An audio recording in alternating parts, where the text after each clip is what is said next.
Welcome, and thank you for joining for another whiskey review. Today, we're going to take a look at the Old Forester 117 series. The 1910 extra old, Dustin? I got enough extras? Two extras. Two extras. So there's a standard 1910. I believe they call it extra old because they use a double barrel process that, quite frankly, makes it taste like an older whiskey than it is. Mm-hmm.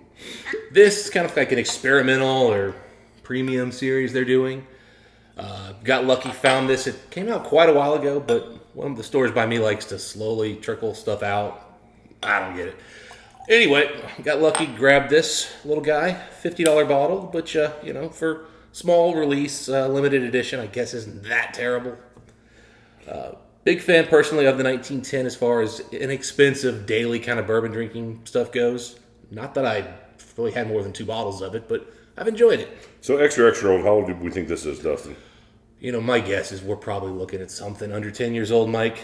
The extra old really is the impact of remember, this is Old Forester, so they use those heat sinks like those King Kentucky. Yep.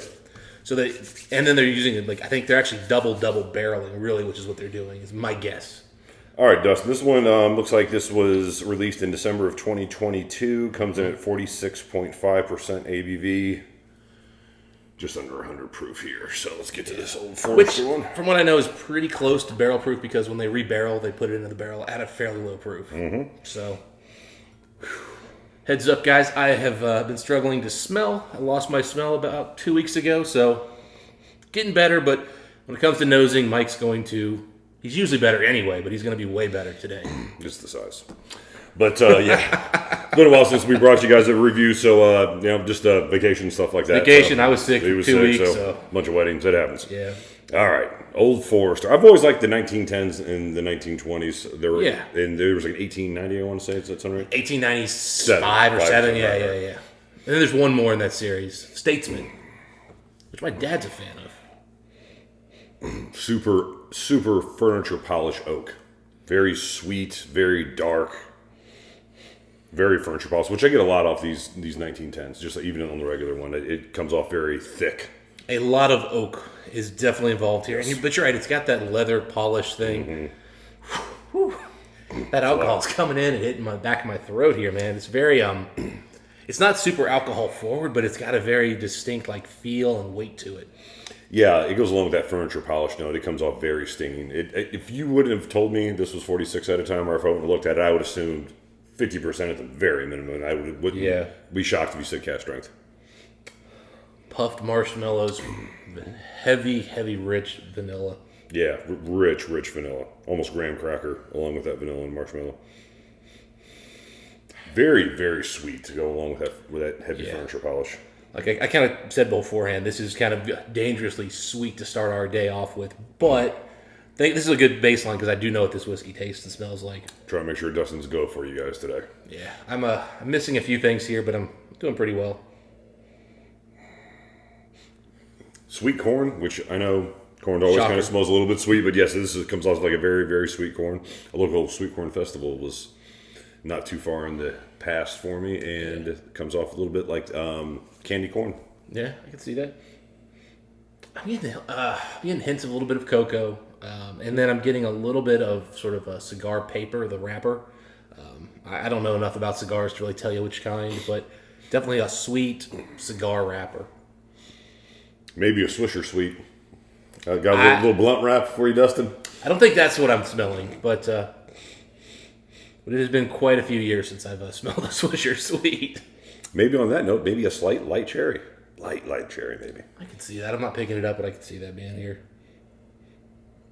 You know what? Actually, twinge of darkness in the background too. Yeah, it's a very dark yet sweet, and I don't really get a coffee note or anything that you sometimes will get when you get really dark. Well, usually when I say dark, I will go to something like a chocolate, dark chocolate, milk chocolate. I don't even want to quite say that, but there is something. Yeah, I got a little bit of a puff of cocoa coming through, but I think the furniture varnish really is kind of the showcase here. At least initially. Yep. Antique, leather stuff, Very antique. Yeah, but it comes off deep and rich compared to the normal 1910. And again, Old Foresters come off deep and rich to me anyway. Mm-hmm. This comes off just a little bit more. Just look at the color, guys. That is Red. Really beautiful. It's dark and red. I mean, There's the shirt. I'm going for a sip. go for it, man. Yeah, it's even got some pretty decent legs there. I mean, they're holding on decently. I mean, they're doing well for 46, I think. Also fun to see a bourbon at 46, just because we think of that as a Scotch. You know, it's a Scotch ABV, and all of a sudden it's like, oh, hey, bourbon, 46, nice. Ardbeg ABV. Woo. Yeah. Cinnamon spice, and almost like a not mint. There's something like almost like a eucalyptus style cooling to it right after the spice kind of subsides. Eucalyptus probably isn't the right word, but yeah, some type of mint cooling note to it. It's like you put aloe on your sunburn. Yeah.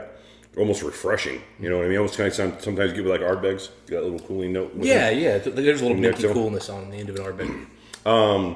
And then I'll say kind of as it lingers, you know, it doesn't come off as dark, I don't think, as it did on the nose. But, you know, here on the sides, a couple of nice red fruits maybe an apple, a little bit of caramel. Solid. Yeah, I'm getting a little bit more like a sort of a toffee note kind of coming in here. Werther's Originals kind of thing going on. Just kind of get a caramel candy. Caramel, it's like caramel toffee, more caramel than toffee, but heavy there. I remember this when I first had it. I remember thinking to myself, it's not as dark as I was thinking it was going to be. It's not as rich. On the palate. You know, so Woodford does a double oak, which is kind of, you know, same thing that 1910 is. And then they have a special edition, also in a smaller bottle, called the double oak versus extra old. I did compare the two side by side, and maybe we should do that at some point. But I do think this one is a little bit more of a lighter. It's got a nice oak presence without sort of the darkness, richness. It's not going into like that almost like maple syrup thing that you get on some of these really heavy double oaked products. It's actually a little underwhelming, Mike, when you're thinking I'm getting, you know, kind of double the age and oomph. It's not quite doing that for me. Well, Dustin, I'll tell you this. I put a little bit of water, and now it's changing for me. I'm getting a little bit of vanilla wafer. It's lightening up to a little bit of vanilla wafer. Ooh. It's actually giving me more of what I think of 1910. And I'm not saying the overall hard, aggressive sweetness isn't still there. It still is, but it's kind of letting a few of their brighter notes come through with water.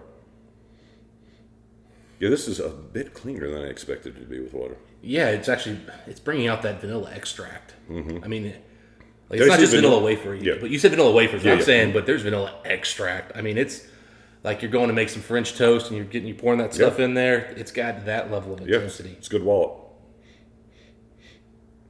It's got some spice still here, but it's subdued the spice to where it's like very soft, but still there. The oak is present, but again, it's brought it down. A bar here locally in town that we go to, it's a little hop yard. You know, they have some different beers at times, and they're not consistent. So a lot of times I'll drink whiskeys, and I'll drink these old Foresters. They have the 1910, 1920, and they have the couple Jack Daniel's single barrels, which is nice. They always feel, when it's warm outside, a bit too heavy and too punchy. This comes off just lighter enough, and a little more vanilla to where this would be a little bit more fun to drink in a warmer weather compared to summer evening whiskey pour for sure. I can see that. Yeah, it's a good one, man. I'm actually digging this pretty well, man. Yeah, I really like it. Part of me is disappointed because I had high hopes based on, well, if you're going to double the age and, you know, do some extra stuff from 1910, I'm getting excited. But I got to say, it's a really fun whiskey. It's pretty tasty. Let's see what water did on the palate. Yeah, I really like water on the nose for sure. All the same things are still there. The leathers, a little bit of darkness, but again, with the vanilla, the wafer, it brightened it up quite a bit. Ooh. With what? So it does bring out a little bit of a tannic bitterness, but up front, that vanilla wafer kind of note you were talking about, really present. Now it's like a very soft chocolate, heavy vanilla cream.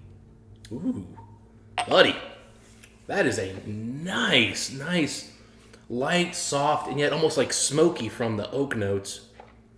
Oh, I'm really liking that with that drop of water. Guys, add water to this one. Shocker. Yeah, even at 46. Yeah, wow. Ooh. I didn't even think to add water when I was, first exploring this one. Yeah, I would say melted vanilla wafer. I'm going to steal something you said earlier with marshmallow on top of it.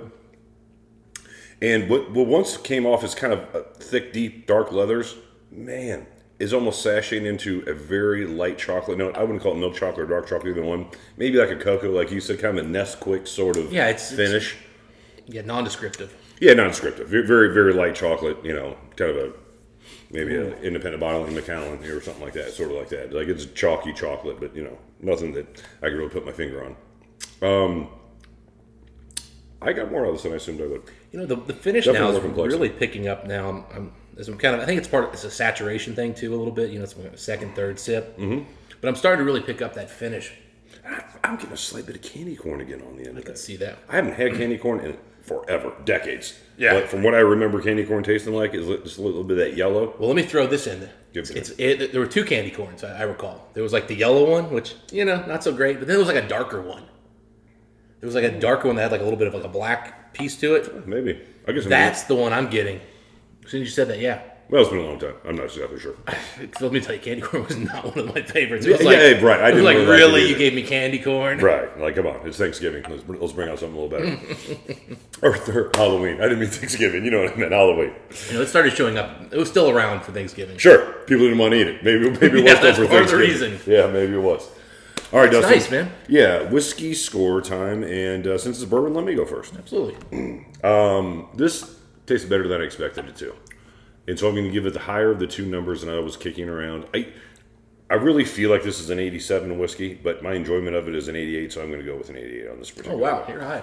I am. I figured out it's high. When I first get in, I was thinking, probably 85, 86, but man, as this has kept going, the ABV doesn't show that low. It comes off a lot hotter. You're right, it does. And it changed really well with water. Those are two big things I like. I'm probably a little bit high, but I'm going to go 88. I said it's probably 87, but my enjoyment is 88, so I'm going to go with 88. So I was dead set on an 86 kind of when I got halfway through this. Mm-hmm. And between what you said a little bit, and then particularly being that it drinks more, hotter, richer, more intense. And the fact that as I was getting ready to give my score, I'm still tasting on my cheeks, my tongue, I'm getting that nice oak note. Yeah. Yeah, there's a few little hints of bitterness, a little strange. So I'm going to give it the 87. I can see why I gave it an 88. It's just really good. I wish I had more. Yeah, it's a good whiskey for sure. Anyway, those are our thoughts on the Old Forester 1910. That is a part of the 117 series, or the 117 series, Dustin. Really fun whiskey. Glad we got to try it. If you guys had a chance to try this one, listen to what you guys think. And Dustin, until next time, what do we wish the folks? Happy drinking. We'll see you then.